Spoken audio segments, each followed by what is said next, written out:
Verdade de hoje, para daqui a pouquinho uma conversa com o senador da Paraíba, Efraim Moraes Filho. Hoje é um dia de muita expectativa, muitos debates estão acontecendo na capital federal e Efraim vai debater conosco sobre como o governo federal vai poder resolver esses imbróglios, principalmente porque a classe política está se movimentando também, até mesmo os aliados do ex-presidente Jair Bolsonaro estão tentando, juntamente com o seu grupo, tentar modificar e flexibilizar as condições do que está acontecendo lá nos Estados Unidos. Muita polêmica, principalmente também no meio do agro, o pessoal também preocupado com o tarifaço, que pode também, de alguma forma, prejudicar as exportações no nosso Brasil. E o senador Efraim vai poder comentar isso com a gente, a preocupação que o Congresso também tem nesse sentido. Todas essas informações, para a gente fazer aí, fazer uma grande entrevista com muitos pontos de vista daquilo que se tem como administração pública em Brasília, como também eleições 2026, ele que é pré-candidato ao governo do estado aqui na Paraíba, pelo Partido União Brasil, ele é representante, ele preside o partido aqui no estado, tem o domínio já de muitas situações aí dentro do bloco de oposição, que tem também como pré-candidato Pedro Cunha Lima, e quem também se coloca novamente no cenário é Romero Rodrigues, mas sendo Efraim aquele que mais, pelo menos, tem demonstrado as condições de ser o candidato, tem demonstrado ter mais força para ser o candidato das oposições. O senador Efraim Moraes Filho já está conosco e a gente vai iniciar a partir de agora essa entrevista esperada por toda a Paraíba. Senador Efraim, satisfação tê-lo conosco aqui no Rede Verdade dessa tarde. Boa tarde. Meu caro Rudinei, uma grande alegria dividir essa bancada com você, cada vez mais crescendo, chegando cada vez mais longe no jornalismo da Arapuã e da Paraíba.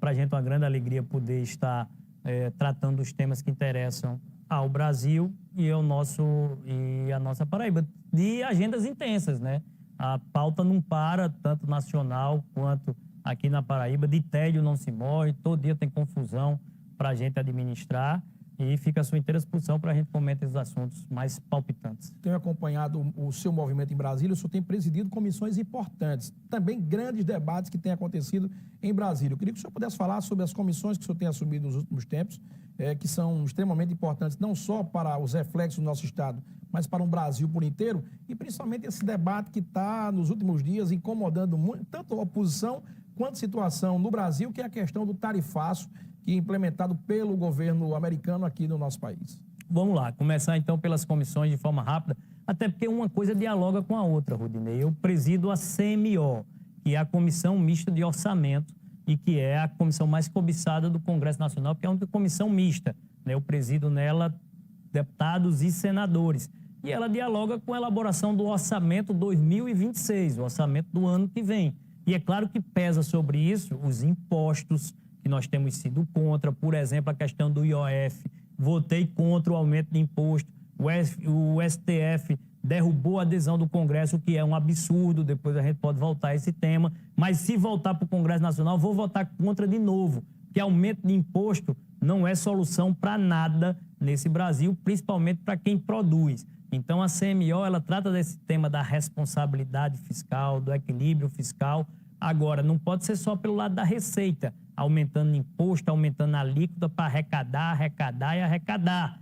Pode também ser feito pelo lado da despesa, é o que a dona de casa faz quando está faltando dinheiro para a feira. Ela qualifica o seu gasto, ela reduz o seu custo, ela diminui a despesa. Por que o governo não quer parar de gastar e só pensa em aumentar imposto para arrecadar mais? Está errado. Então, lá na CMO, nós vamos estar muito atentos a essa elaboração do orçamento 2026. E aí dialoga, para concluir a resposta, com a sua pergunta sobre o tarifaço. Eu sou crítico ao tarifaço de Trump, tá certo? Eu não acho que a gente deve punir o empreendedor brasileiro pelos erros, tá certo, do governo ou do Supremo. Eu acho que os abusos, os excessos do STF, eles têm que ser combatidos de outra forma, não jogando imposto para o cidadão e para o empreendedor brasileiro. Então, fui crítico dessa decisão e espero, que o governo tenha a capacidade de dialogar e de encontrar soluções. Porque, certo ou errado, Rudinei, Trump está resolvendo os problemas dos Estados Unidos. Está preocupado com os interesses dos Estados Unidos. A gente tem que ter um governo brasileiro preocupado com os nossos interesses. E não ter uma primeira-dama que vai xingar, né, o governo americano. Não ter Lula se reunindo com o Irã, Venezuela, Hamas e outras ditaduras, e esquecendo de dialogar com a União Europeia, com Israel, com os Estados Unidos. Então, o governo brasileiro também teve seus erros, mas um erro não justifica o outro, e eu espero que esse tarifaço possa ser revisto para ajudar quem produz, quem é empreendedor no Brasil e na Paraíba. Em muitas pautas, o senhor sempre coloca uma questão importante, foi assim na última pauta que o senhor defendeu de grande porte no Brasil, que era a questão do ganha-ganha. Parece que essa questão do tarifaço, parece que é o perde-perde, todo mundo perde com isso. Em termos políticos, a intervenção da família Bolsonaro nesse sentido, o senhor acha que traz algum prejuízo para reforçar ainda mais esse tarifaço? Nessa condição de hoje, o senhor, se tivesse podendo negociar isso, como é que o senhor resolveria da melhor forma? Olha, eu acredito que dialogando com quem produz. Eu estou sentindo uma esperança no diálogo que vai além do governo, porque o governo brasileiro não demonstra tanto interesse em avançar. Mas o empresariado, sim, o setor produtivo, sim, tanto o setor dos Estados Unidos quanto o setor produtivo do Brasil, porque também tem empreendedor nos Estados Unidos que exporta para cá. Os Estados Unidos, ao mesmo tempo que é cliente, ele é fornecedor, né? Ele compra do Brasil e ele vende para o Brasil. Então, esse tarifaço é ruim para quem está lá e quer vender para cá. Então, acho que o diálogo entre o setor produtivo, tá certo, para demonstrar ao governo americano que existem outras formas, né, de ele fazer o enfrentamento que ele quer fazer. Agora, mostrar ao governo brasileiro, amigo, que não adianta querer xingar o governo, chamar de neonazista, né, falar fuck you lá na rede social para o governo americano e depois vir querer sentar na mesa para querer dialogar. Eu acho que o Brasil, Rudinei, me permita para concluir, sempre foi neutro, né, nas suas relações internacionais, para que tenha relevância. O Brasil conversa, dialoga e vende para a China e tem que conversar, dialogar e vender para os Estados Unidos. Você acha que o Brasil tensionou essa relação, esses debatezinhos, essas frasezinhas de efeito nos bastidores? Claro, você teve a questão do BRICS, dizendo que o dólar estava com os dias vencidos, que queria extinguir o dólar como moeda internacional. Se o Brasil tem essa dependência dos Estados Unidos como um dos seus maiores compradores dos produtos que nosso empresário produz, que se produz. Aqui na Paraíba você tem... Quando se fala empresário, a gente está falando do cara de São Paulo lá, não.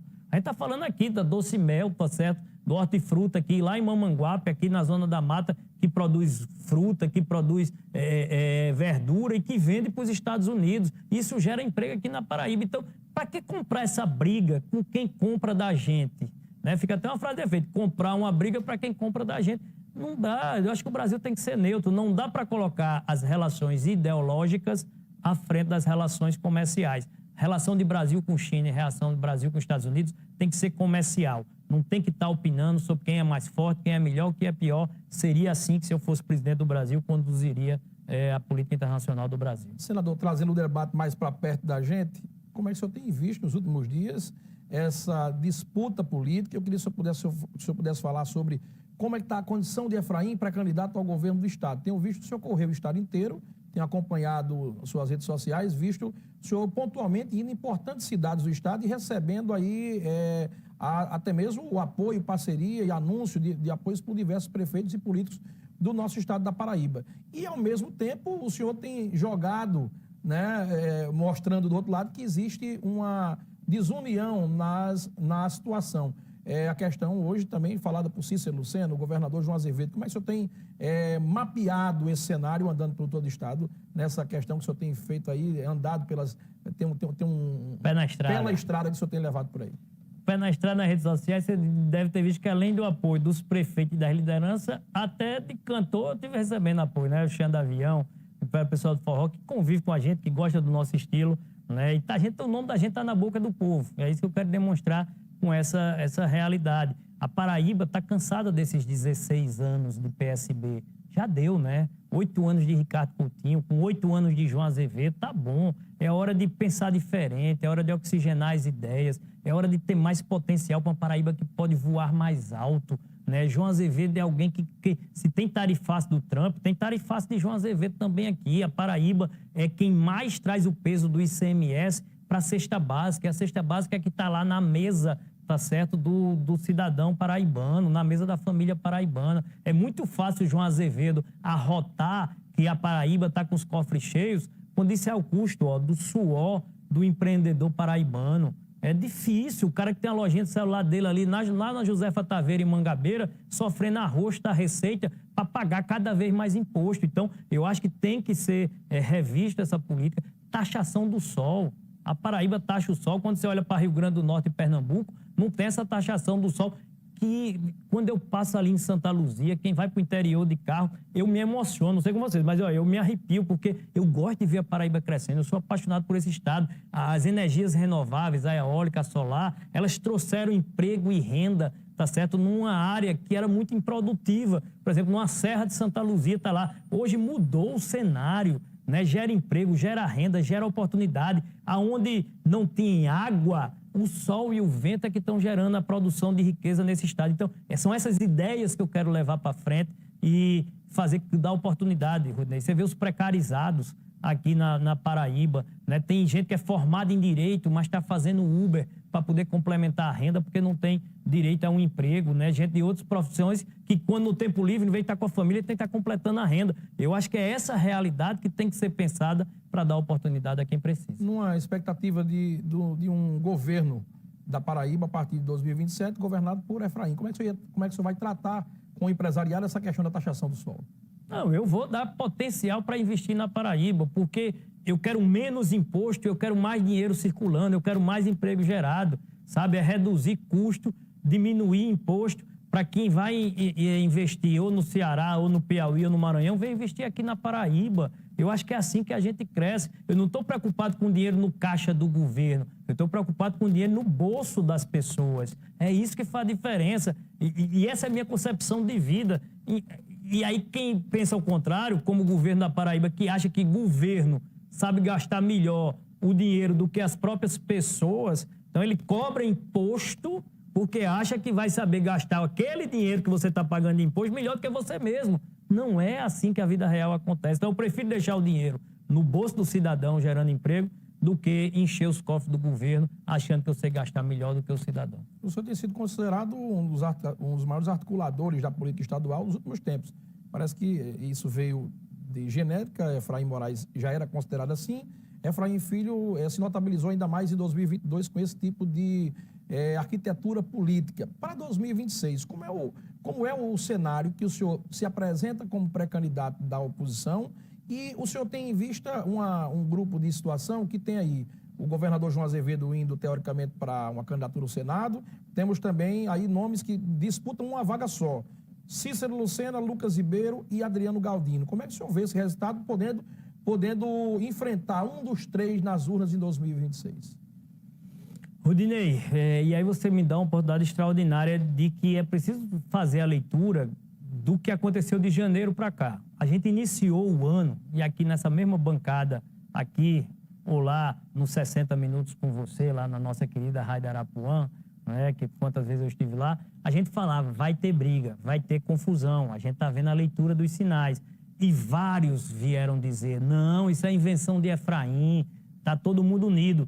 Mas não dá mais para tapar o sol com a peneira, a briga lá está feita, tá certo? É Adriano reclamando de Lucas, é Lucas dando drible em João Azevedo lá em Cajazeiras, é Cícero dizendo que não aceita a indicação de João para Lucas, ou seja, está feita. Então, no governo, impera a cobiça, a vaidade, a disputa de egos, tá certo? Enquanto na oposição, nós estamos tentando aglutinar. Um perfil como o meu, tenho sido protagonista nisso, dialogado com o Pedro, com o Cássio, com o Bruno, com o Romero, agora em Campina Grande, dialogado com o Veneziano lá no Senado, agora construindo uma aliança com a outra ala da oposição, que é o PL, com Marcelo Queiroga, Cabo Gilberto, Valber Vigolino, para mostrar que a Paraíba junta, ela pode ir cada vez mais longe. E aí, como você falou na sua pergunta anterior, andando a Paraíba, dialogando com as pessoas, ouvindo o que elas têm para dizer, vendo o que as pessoas vê, para se um dia Deus me abençoar com a oportunidade de governar esse estado, né, pode ter certeza que vai ter o meu máximo de dedicação a isso. A rapidinha última no final do programa, o senador Veneziano veio aqui essa semana, falou sobre a questão de sua chegada próximo ao grupo do PL. demonstrou parceria com o senhor e que essa parceria vai continuar. Mas parece que ficou muito satisfeito com as falas não suas, mas de Marcelo Queiroga tentando se aproximar do senhor. Como é que o senhor vê essa possibilidade de cenário futuro? A aproximação, ela existe, a construção de aliança. O que o Veneziano falou, e eu, claro, sei fazer a leitura do cenário, é que uma filiação ao PL geraria um desconforto. Mas hoje eu estou no União Brasil, é um partido de centro que dialoga, está na federação. Eu estou mais convicto do que nunca que ganharemos o controle da federação, até porque o que se escuta de Ciro Nogueira, de Rueda, que são os presidentes da federação, é que o projeto local terá que estar vinculado ao projeto nacional. E quem tem condição de assumir esse palanque de centro-direita, essa aliança, né, de construção, é aqui na Paraíba. Com o Veneziano, nós já estivemos juntos, essa mesma turma, em Campina Grande no segundo turno. Veneziano, Bruno, Romero, Pedro, junto com Bolinha, Queiroga, Sérgio Queiroz, e ganhamos as eleições em Campina Grande. Então, a população já demonstrou que aceita. Caberá a nós, com muita humildade, ter a capacidade de construir essa aliança. Senador Efraim Moraes, agradecer ao senhor pela vinda, por ter aceitado estar aqui conosco no Rede Verdade dessa tarde. Sucesso aí na sua caminhada e no pé da estrada. Eu que agradeço, andaremos a Paraíba, tivemos em Expo Souza, na Expo Souza, uma festa extraordinária, tivemos em Bananeira esse final de semana, outro ponto da Paraíba que continua crescendo muito, andando o nosso estado, né? O sertão está aqui na nossa veia, a gente vai chegar cada vez mais longe com carinho e a confiança das pessoas. Abraço, Rodinei, abraço a todo o sistema Arapuã de Rádio e TV, né, pelo espaço que nos dá para que a gente possa trabalhar as nossas ideias. Hoje, no nosso Rio de Verdade, nós conversamos com o senador Efraim Moraes Filho, ele que comanda o Partido União Brasil aqui na Paraíba, presidente, na minha visão, da principal comissão do Congresso Nacional, que é a CMO, e é pré-candidato a governador da Paraíba em 2026, como disse, está com o pé na estrada. O programa fica por aqui, a gente volta amanhã. Você vai ficar aí com a nossa querida Joana Brito e o Tarde da Gente, que tem feito aí a alegria de muita gente no estado da Paraíba, esse programa que tem sido uma audiência grandiosa no nosso estado. Joana, é com você, querida. Boa tarde, até amanhã. Boa tarde, Dinei. Até amanhã. Obrigada, viu? Tchau. É isso aí.